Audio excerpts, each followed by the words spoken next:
BJP सरकार ने अपना सबसे पहला बजट यानी ओपी चौधरी के नेतृत्व में उनके वित्त मंत्रित्व काल का पहला बजट पेश हो गया है। विष्णुदेव साय सरकार का ये बजट खासा चर्चित था, लोगों को इंतज़ार था, वजह ओपी चौधरी भी थे। वित्त मंत्री ओपी चौधरी जी हमारे साथ हैं। सर, 1.5 लाख करोड़ का बजट है, आपके नज़रिए से इस बजट का सबसे खास पहलू क्या है?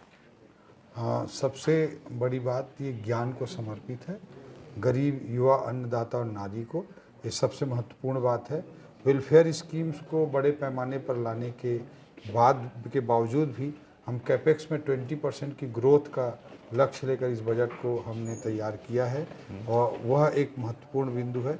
और इन सब के अलावा आने वाले समय में 2 दशकों बाद हम छत्तीसगढ़ को कैसे एक नई ऊंचाई पर पहुंचाएंगे, मिड टर्म टारगेट के रूप में 5 लाख करोड़ की जीडीपी को 10 लाख करोड़ कैसे पहुंचाएंगे, इसके लिए भी एक रोड मैप प्रस्तुत करने वाला बजट है, एक स्ट्रेटजी प्रस्तुत करने वाला बजट है।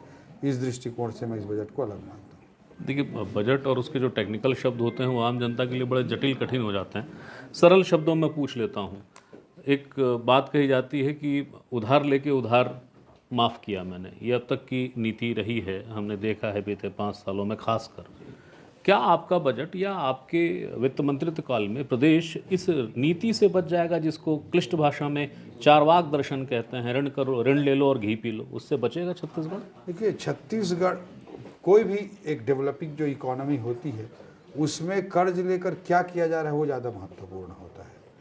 हर जगह डेफिसिट फाइनेंसिंग का एक सामान्य कल्चर है और मैं मानता हूँ कि किसी भी डेवलपिंग इकोनॉमी के लिए डेफिसिट फाइनेंसिंग बहुत ज़रूरी भी होता है, बस बशर्ते कि उसका उपयोग सही तरीके से हो। हमारे कर के स्रोतों की हत्या करके, उसको रोक करके अगर हम कर्ज ले रहे हैं और उसको गलत तरीके से खर्च कर रहे हैं, तब ये समस्या इकॉनमी में पैदा करता है। अगर सही तरीके से कोई कर्ज भी ले रहा हो और उसका सही कैपेक्स में सही ढंग से इस्तेमाल कर रहा हो तो इसकी इकॉनमी ग्रो ही करेगी। 100 रुपये के कैपिटल एक्सपेंडिचर पे 247 रुपये की जीडीपी का ग्रोथ होता है इकॉनमी का अध्ययन कहता है।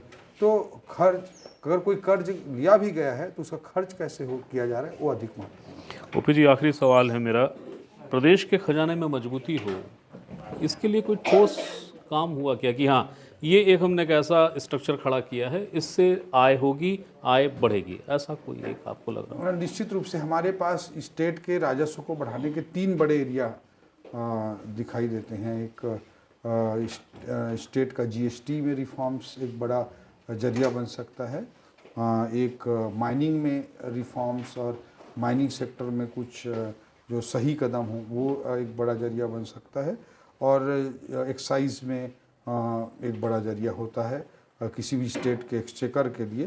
तो इन सभी में हम रिफॉर्म बेस्ड काम करेंगे और मैं मानता हूं कि इन तीनों सेक्टर के राजस्व आय में बड़ी वृद्धि हो पाएगी। विपक्ष के बात के बगैर सवाल या इंटरव्यू अधूरा रहेगा, इसलिए आखिरी सवाल उसमें ले लेता हूं। मौजूदा पाटन विधायक, 5 साल के वित्त मंत्री रहे भूपेश बघेल कहते हैं आपके बजट में नया क्या है, आपने तो नकल की हमारी। वो ये भी कहते हैं जब जीएसटी लगा है तो नए टैक्स लगाने की जरूरत नहीं है, नए टैक्स कहाँ से लगेगा जब जीएसटी लगता है।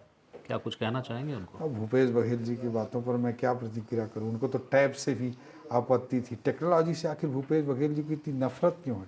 क्यों उससे जेब में पैसा जाना कम हो जाता है? इसलिए भूपेश बघेल जी को मेरा यही जवाब हो। बहुत बहुत शुक्रिया। ये थे वित्त मंत्री ओपी चौधरी जो बता रहे थे कि राज्य के बजट को लेकर जो उन्होंने आज प्रस्तुति दी है वो बजट कितना चुनौतीपूर्ण है, और उसके साथ साथ ये भी कि क्रियान्वयन की राह कितनी कठिन हो मगर क्रियान्वयन वो करेंगे, इस ताकीद के साथ कि नीयत और जो काम करने का तरीका है उसमें ईमानदारी होनी चाहिए, लाभ होगा। और जहाँ तक कर्जे का विषय है वो होता रहता है। अगली बार फिर किसी नई शख्सियत के साथ मैं फिर हाजिर होऊंगा, तब तक के लिए नमस्कार।